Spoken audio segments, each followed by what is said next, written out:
$620 billion. I'll just let that sink in for a minute and let you guys think about how much money that is. $620 billion. So what do you think I'm referring to?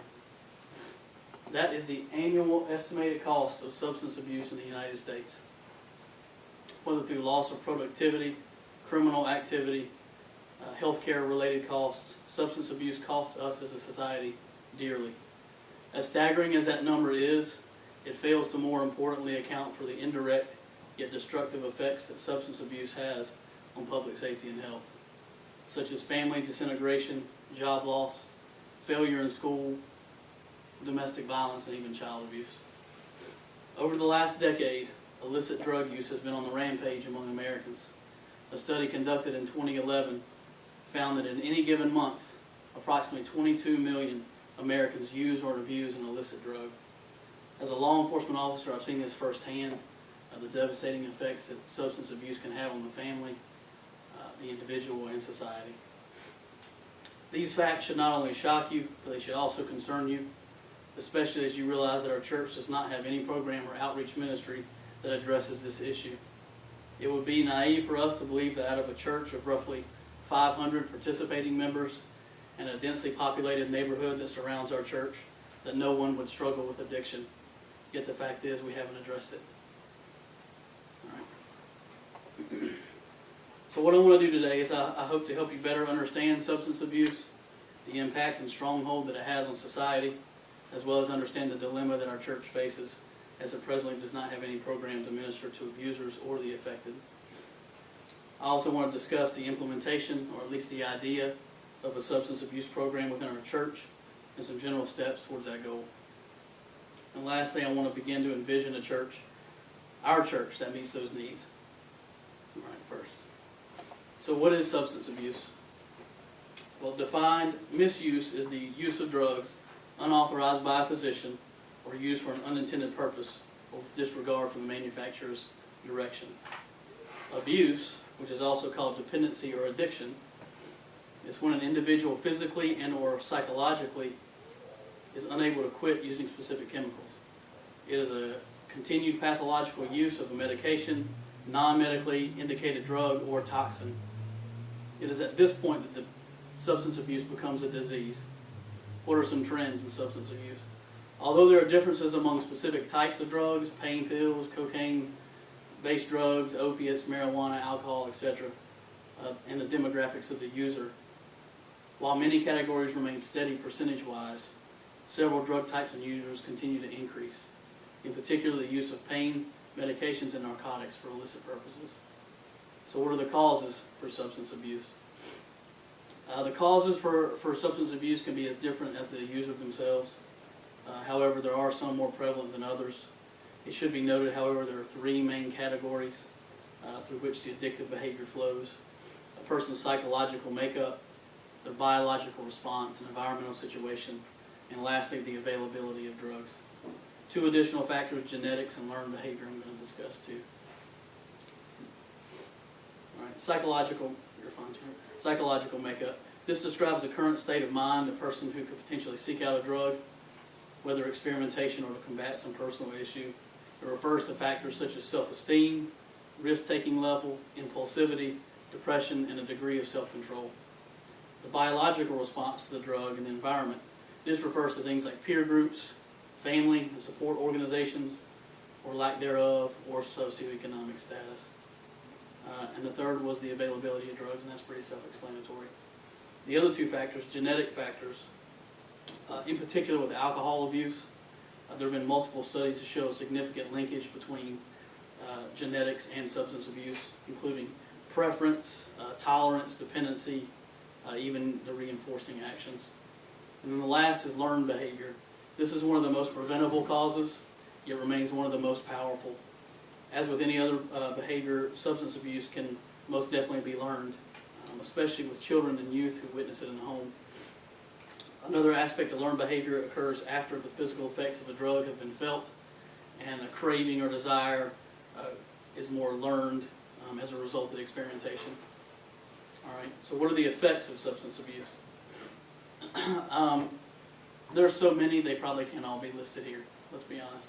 However, there's three main areas of impact: the family, actually the individual, the family, and society.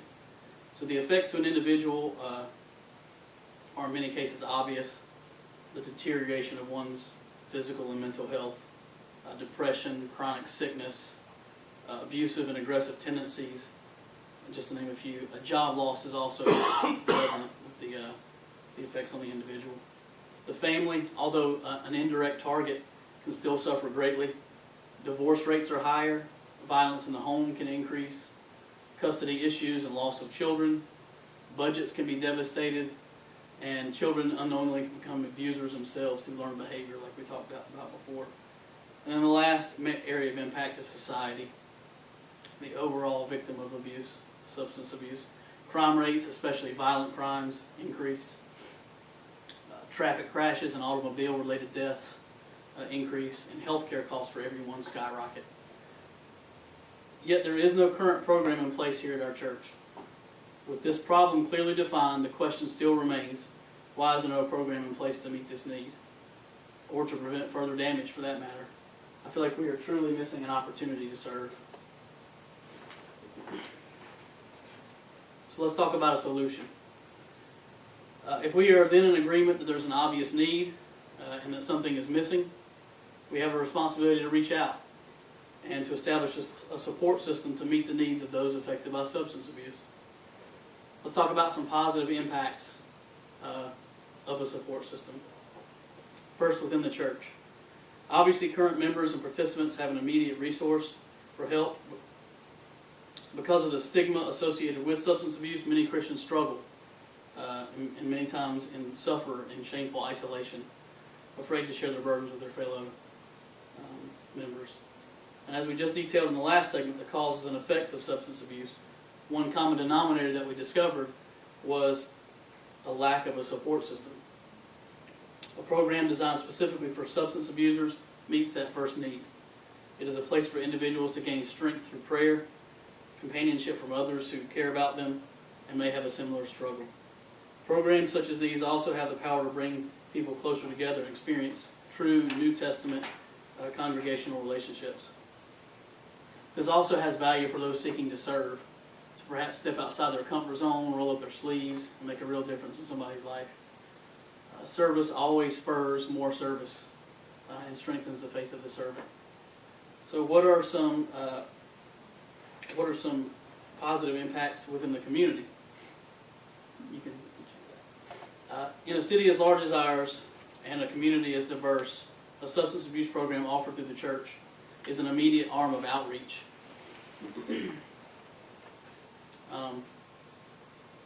Especially for those who might not ever step foot in our door.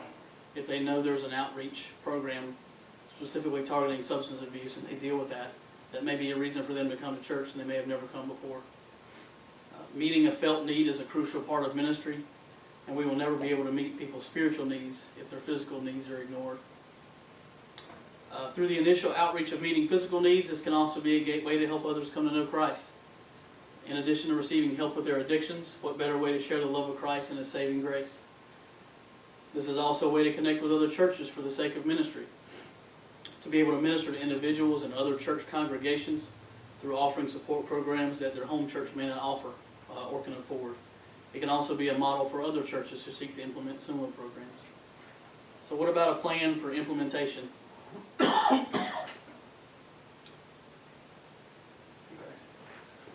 Strategies. Because recovery and healing is a spiritual process, the church is uniquely equipped to minister effective help, in my opinion. There are three places on the substance abuse continuum from which to minister.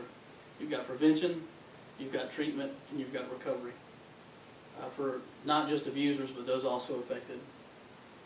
Prevention is important, and education is its foundation. It's a fairly easy place from which to minister. All you need is a small amount of information to disseminate, and really volunteers willing to lead classroom-type settings. Treatment is obviously more technical in nature, and in many cases requires licensed professionals, which can be invited by the church to assist with services.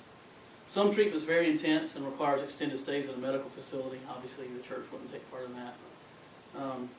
While other forms of treatment and counseling are group-based and resemble therapy and can be done anywhere. but the church congregation still can still support the stage of ministry through prayer, through encouragement, especially through facility availability. Members can pair up with individuals who are either receiving treatment themselves or affected family members of a substance abuser. They can be a prayer partner. They can help with transportation. They can be someone who goes in and checks on the welfare of somebody from time to time. They can still be a part of the treatment aspect while not being part of the treatment, if that makes sense. One of the biggest ways, though, like I said before, that the churches participate in the treatment aspect is through opening its doors to an existing program and allowing its facilities to be used as a program location. In many cases, existing treatment programs bring their own licensed professionals. They just need a place to have their meeting, basically. Using our church as a new location allows people in this area to not only become familiar with our church, but also allows a chance for the congregation to meet these people and for them to meet members. It's just another opportunity for us to cross paths. Finally, recovery. Unlike prevention, where education was the key, recovery has ongoing support and accountability as its key parts. This can be done by licensed professionals, but it can also be accomplished by church staff and leadership within the church through, more often than not, curricula-based type educational program. And resources. All these strategies for support require minimal financial resources, but require more volunteer and man-hour commitments than anything else, as well as the availability of facilities. There already exists much of the published material for prevention and recovery free to most people through local health departments, city and county government resources, things like that. And then you've got finances. Like any other ministry, there's a cost involved. And the church would either need to reallocate money or just raise new funds. And then people, the congregants really have to be willing to make a real commitment for time and of personal investment to see an effective ministry survive. All right. So what does this look like? I want you to envision the future for a second. Imagine bringing parents and youth together in retreat or workshop type settings, learning about and discussing substance abuse issues. Imagine sponsoring support programs with education and recreation for the congregation and community, where individuals with a need can come to church without fear of judgment or labeling to find help. Imagine neighbors coming to know Christ and reaching out to their friends because they were ministered to by our church through a substance abuse program, and they in turn reach out to others. In conclusion, I want to see our church step up and face the challenge of substance abuse that continues to devastate our community. We now understand the crippling power that drugs and alcohol can have on an individual and a family. We also have a few strategies to consider in implementing a plan, and we can imagine what impacts such a support system could bring to those in need. I want to encourage each of you to begin to pray and consider the possibility of implementing a plan to address substance abuse within our church and our community. It goes without saying that some factors are simply out of a substance abuser's control, but some factors are controllable. And the church shares a responsibility in some of those, such as the health of a person's mind and spirit and the availability of a support system. There's no definitive reason that explains each person's decision to use drugs, but what is evident is that the presence or absence of a support system can make all the difference. Thanks.